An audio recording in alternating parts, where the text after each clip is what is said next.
वक्रतुंड महाकाय सूर्यकोटि समप्रभ निर्विघ्नं कुरु मे देव सर्वकार्येषु सर्वदा। हे घुमावदार सूंड वाले, विशाल शरीर वाले, करोड़ सूर्य के समान महान प्रतिभाशाली, हे प्रभु हमेशा मेरे सारे कार्य बिना विघ्न के पूरे करने की कृपा करें। ऐसे भगवान श्री गणेश जी महाराज के चरण कमलों को मैं प्रणाम करता हूँ। सनातन धर्म में कोई भी शुभ कार्य करने से पहले भगवान श्री गणेश जी की पूजा क्यों की जाती है, आज हम इसकी पौराणिक जानकारी आप सभी से साझा करेंगे। आप सभी दर्शकों का हमारे YouTube चैनल आत्मज्ञान में हार्दिक स्वागत है। कृपया वीडियो को अंत तक देखें व चैनल को सब्सक्राइब और वीडियो को लाइक करें। अधिक समय न लेते हुए आरंभ करते हैं।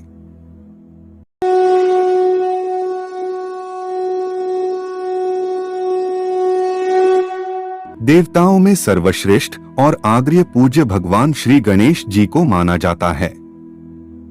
अनेक लोगों का यह प्रश्न होता है कि अनेक सुंदर और शक्तिशाली देवता हैं। सूर्य देव हमें रोशनी देते हैं, इंद्र देव पानी बरसाकर अन्न उपजाने में हमारी सहायता करते हैं, जीवधारियों के प्राण रक्षक पवन देव हैं। फिर श्री गणेश जी की प्रथम पूजा क्यों की जाती है? दरअसल किसी भी पूजा, आराधना, अनुष्ठान व कार्य में कोई विघ्न बाधा न आए, इसलिए सर्वप्रथम गणेश पूजा करके उसकी कृपा प्राप्त की जाती है। इसके पीछे पौराणिक कथा भी है।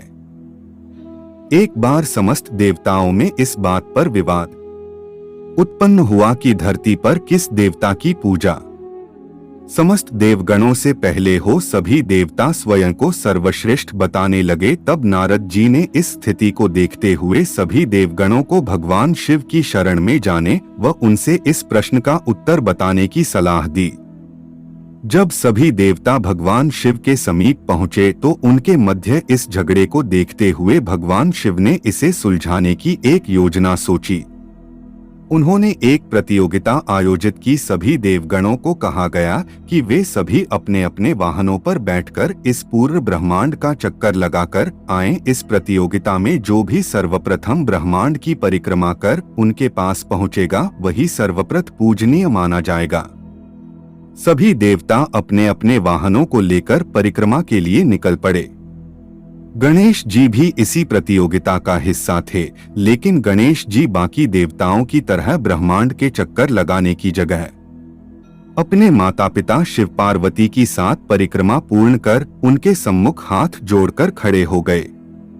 जब समस्त देवता अपनी अपनी परिक्रमा करके लौटे तब भगवान शिव ने श्री गणेश को प्रतियोगिता का विजयी घोषित कर दिया। सभी देवता यह निर्णय सुनकर अचंभित हो गए और शिव भगवान से इसका कारण पूछने लगे। तब शिवजी ने उन्हें बताया कि माता पिता को समस्त ब्रह्मांड एवं समस्त लोक में सर्वोच्च स्थान दिया गया है, जो देवताओं व समस्त सृष्टि से भी उच्च माने गए हैं। तत्पश्चात श्री गणेश जी ने सभी देवताओं के समक्ष तर्क प्रस्तुत किया कि तीनों लोकों की सूक्ष्मप्रदा माता पिता के चरणों में विराजित है। माता पिता के चरण सेवा ही सर्वप्रिय है। जो इनके चरणों को छोड़कर लोकों का भ्रमण करता है उसका सारा परिश्रम व्यर्थ चला जाता है।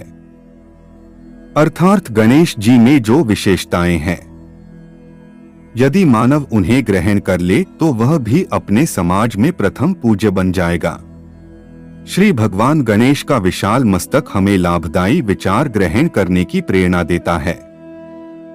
उनके बड़े बड़े कान उत्तम विचारों को सुनने की प्रेरणा देते हैं। नीचे की ओर लटकी नाक खतरों को सूंघने की प्रेरणा देती है।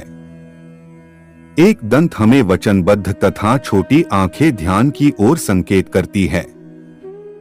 मोटा पेट पाचन शक्ति और धैर्यता का प्रतीक है।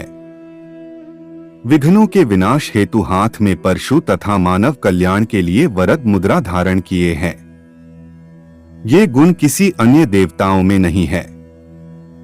इस विषय में दूसरी पौराणिक कथा शिव पुराण से मिलती है कि जब भगवान श्री गणेश और भगवान श्री कार्तिकेय जब विवाह योग्य हुए तो उनके माता पिता अर्थात भगवान शिव और माता पार्वती जी ने उनके सामने विवाह की बात रखी तो वे दोनों ही विवाह करने से इनकार करने लगे।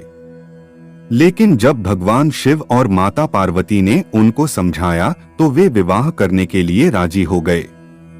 लेकिन अब विवाह पहले किसका किया जाए, यह बात उलझ गई, क्योंकि दोनों ही विवाह योग्य, दोनों ही अत्यंत सुंदर, दोनों ही अत्यंत बलशाली थे। ऐसे में भगवान शिव और माता पार्वती को कार्य सुझा इन दोनों की परीक्षा ली जाए। फिर भगवान शिव और माता पार्वती ने उनको बुलाया और कहा, पुत्रों तुम दोनों ही विवाह योग्य हो, किंतु तुम दोनों में से किसी एक का विवाह पहले करना होगा। परंतु तुम दोनों में से किसका विवाह पहले होगा, इसके लिए हम तुम दोनों की एक परीक्षा लेंगे। इस पर श्री गणेश जी और श्री कार्तिकेय जी ने कहा, कैसी परीक्षा पिताश्री?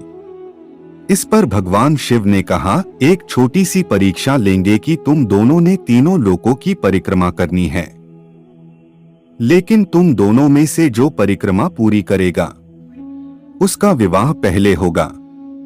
इतना सुनते ही श्री कार्तिकेय जी अपने माता पिता से आज्ञा लेकर तीनों लोकों की परिक्रमा करने के लिए अपने वाहन मयूर पर सवार होकर निकल गए।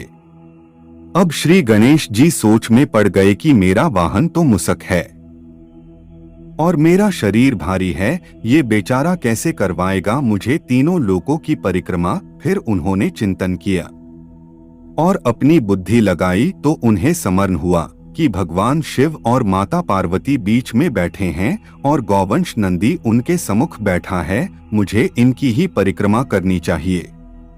फिर श्री गणेश जी उनसे आज्ञा लेते हैं और उनकी 3 परिक्रमा पूरी करते हैं।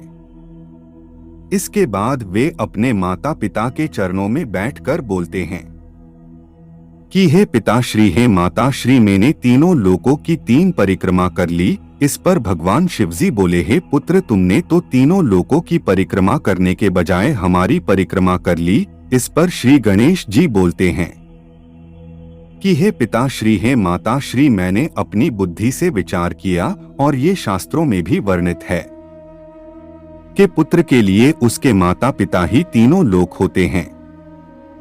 तीनों लोकों में जो सुख सुविधा उपलब्ध है वे सभी तो माता पिता के चरणों में मिलती है। अतः आप ही मेरे लिए तीनों लोक के समान है, तो मैंने आप दोनों की परिक्रमा कर ली। यह सुनकर भगवान शिव और माता पार्वती अत्यंत प्रसन्न होते हैं और श्री गणेश जी को विजय घोषित करते हैं और कहते हैं, तुमने अपनी विलक्षण बुद्धि से जो कार्य किया है वह अत्यंत ही प्रशंसनीय और शुभ कार्य है। अतः हम तुम्हें वरदान देते हैं कि जिस प्रकार तुमने अपनी चतुर बुद्धि से तीनों लोकों की परिक्रमा पहले पूरी की है, उस प्रकार तीनों लोकों में सर्वप्रथम तुम्हारी पूजा होगी और लोग कोई भी कार्य करने से पहले तुम्हें याद करेंगे। इस प्रकार तभी से शुभ कार्य को करने से पहले भगवान श्री गणेश जी की पूजा की जाती है। तो यह है भगवान श्री गणेश जी को पहले पूजे जाने की कथा। आशा है आप सभी को हमारी यह प्रस्तुति अच्छी लगी हो तो हमारी वीडियो को लाइक और चैनल को सब्सक्राइब करें। तब तक के लिए आप सभी को राम राम।